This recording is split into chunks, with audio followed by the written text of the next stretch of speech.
Last week we started our series on OneNote by looking at digital inking and embedding images in a notebook. Well, this week we're moving forward to look at the different types of things you can embed. So whether you're using the class notebook in Teams or just OneNote through a Microsoft account, this is about embedding content.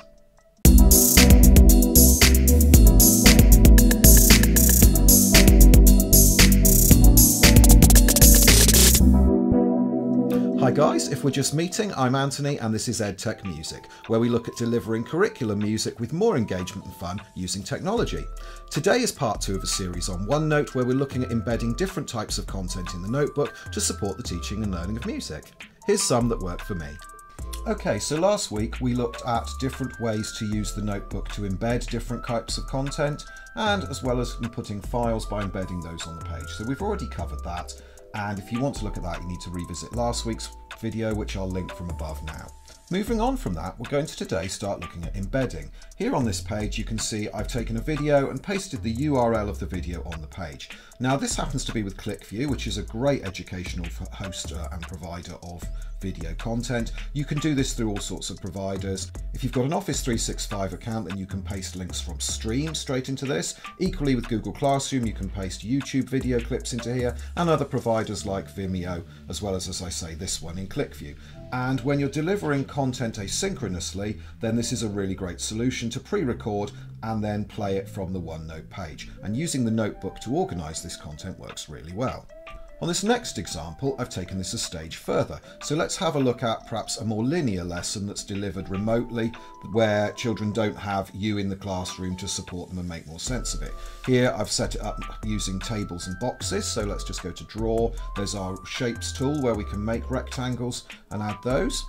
And organised it. Again, you can see of the ways that you can record content. Here I've recorded the lesson previously there. And if I just refresh this example, then we'll be able to see that that would be the Flipgrid response area to click on to record your response. Now, last week's video was on Flipgrid, so I'll link to that above now as well. And if you haven't checked out Flipgrid before, do, because it's an incredible way for students to be able to submit work back to you using screen share or webcam. And then down the bottom here you can see I've pasted some screenshots from the resources that I used to create the lesson. In this case, Charanga, which is a fantastic provider as well, to set up the task. And then after I've delivered the lesson, I've pasted the recording on the page.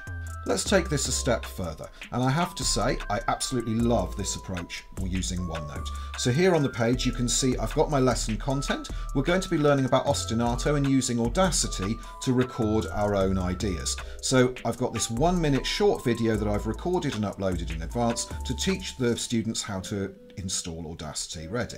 Then I've got the lesson material content that I'm going to deliver here. Once I've delivered the lesson and recorded it, afterwards then I can paste the video again in whatever way you record your lesson content to the page there, and then it's in its own box, and then the Flipgrid that students are going to use to return the content to me afterwards, which they can click on to watch that guide. So I've got a really nice linear approach, and as I say, if you're flipping the learning so that they access it in advance, or whether you're using that asynchronous approach of pre-recording and letting them access it when they can, this is a really, really nice way to be able to do that and support them in their learning. Big fan of this.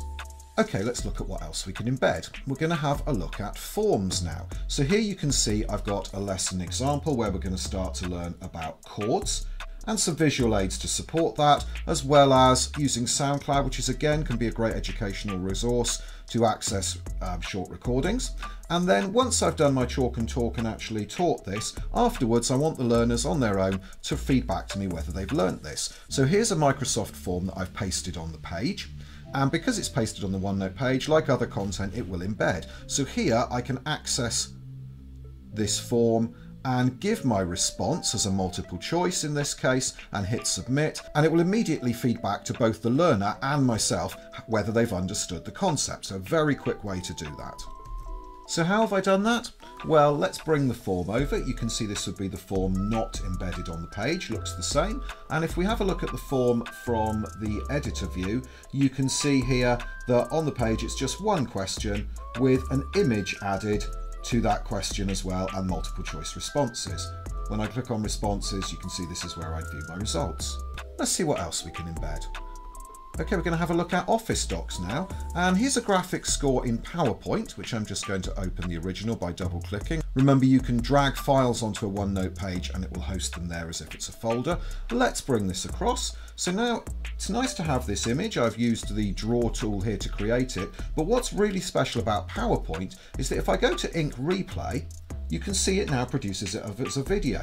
And actually, as a teaching aid, this can be a really brilliant skill. There are many contexts where being able to move forwards and backwards through a linear process, here children can conduct themselves performing, and you can see how this could be applied to all sorts of situations. And all you have to do this is open PowerPoint, go to Draw, and then use one of the pen tools to create what you want on the page. And from that point, you can click Ink Replay and it will let you move forwards and backwards through that recording. Next, we're going to have a look at camera scans. So Office Lens is the obvious choice if you're using OneNote because it's part of the Office 365 world. It's a free app that lets you use the camera on your device to snapshot pretty much anything, and it'll turn it into a document as well. So here I've used, this is some music for Let It Go from Frozen.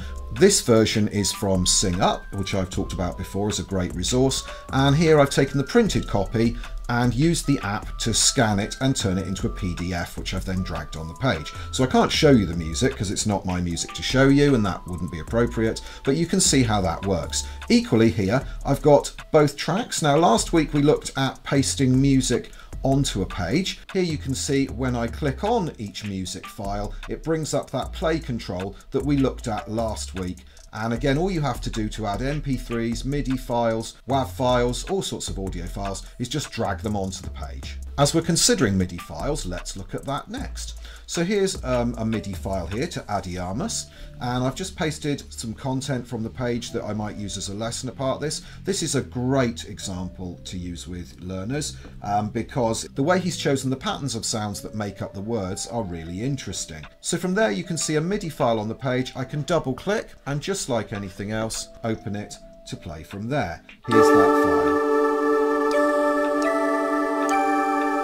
So MIDI files as well are a great way to share audio content to learners. Remember, if you've got a better MIDI player than Windows Media Player, then you can properly edit and manipulate the MIDI file because it's not just a recording, it's proper audio data. Okay, next let's have a look at how this could apply to composition. So here I've got a page that's set up with the tasks the learners need to do and a space for them to screenshot or paste or digital ink what they've worked on as part of that. And then I've set up this feedback and self-marking area down here. Well, why have I done this? Because within a class notebook, you've got this class notebook tool, and that lets me access the distribute page tool. And here I can distribute a page to all learners. So this might be the page I showed them from the beginning of the lesson, but actually then I want to distribute this page to all the learners in the class notebook. And I could either do it that way, or they themselves could right click on the page and copy it to their own area. But if I distribute the page to them, they all get a copy of the page. Now at this point, when they've done their work and they want me to mark it, first of all, they can annotate it with what they think they've achieved, and then maybe I can highlight it afterwards when I mark it. Remember, because it's an area that both they and I can access if it's in a class notebook, then this becomes really powerful. I can then highlight the ones that I think I agree with as well, if that's my way forward. I could leave them some written feedback.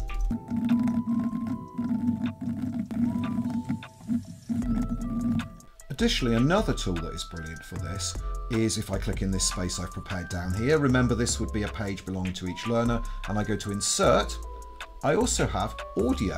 Now here, I can leave an audio response. So the minute I click on that, it's now recording my voice with any examples maybe, or tips for the way forward and questions I want the learner to receive. Let's stop that. Now when they come back to view this page, they can click and play my feedback back to them. So in terms of the quality of what I'm giving back to my students, not only can I annotate what they've done, I can also use peer and self-review, which I can then consider as well. I can type my response to them, and I can record audio feedback as well. So a really good set of tools for giving quality feedback to learners. Let's take this recording idea a step further. So in this task, We've got a storyboard where we've looked at a warning story perhaps and split the warning story up into parts of the story for sections of our piece of music. I've put in some ideas that maybe we might have created together, and then some visual aids to help learners consider what the motif might be for each part. Now down here, depending on what device they're on, they've got a notes area. Let's make that a bit bigger. And they could handwrite in here, they could type in here, they could digital ink into this space. Something else they could do as they think of their ideas, maybe if this is an individual composition or it's a group composition, is go to insert, and at this point again they can then record their own ideas. So you can see here that's now recording. It's that simple. They could be playing, they could be singing ideas, it could just be a recording of the conversation they had. Let's stop that. So for each piece of the recording they can then embed more audio notes to help them, and this is great because in considering how pieces are put together, it means that learners can gradually record their ideas, they can move them around. It's a really physical way to move sound around. Once they've got these recordings, you can see it's been date and time stamped, and the file name has been chosen from the time as well. I can play this back. I can also right click, copy it to elsewhere, or just drag it around. Let's go a step further again. So in this recording ideas page, you can see we've taken that a step further, and now having multiple instrument rows means you could either have different players from students in a group, or you could have different instruments that anybody can play, and this could be the recording of that instrument being played, how it will sound here.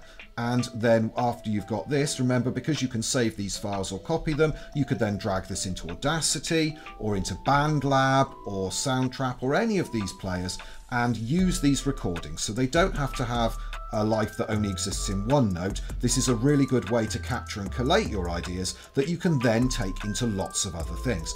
So here's a really nice way to help learners organize their audio ideas for composition that OneNote supports really strongly. Here's a quick revision from last week of another sharing files system you can use. So here I've pasted some screenshots from Finale Notepad, and by dragging the files onto the page, you can see if I double click these files, they open directly in Finale Notepad and can be played from here. Let's go to the transport control.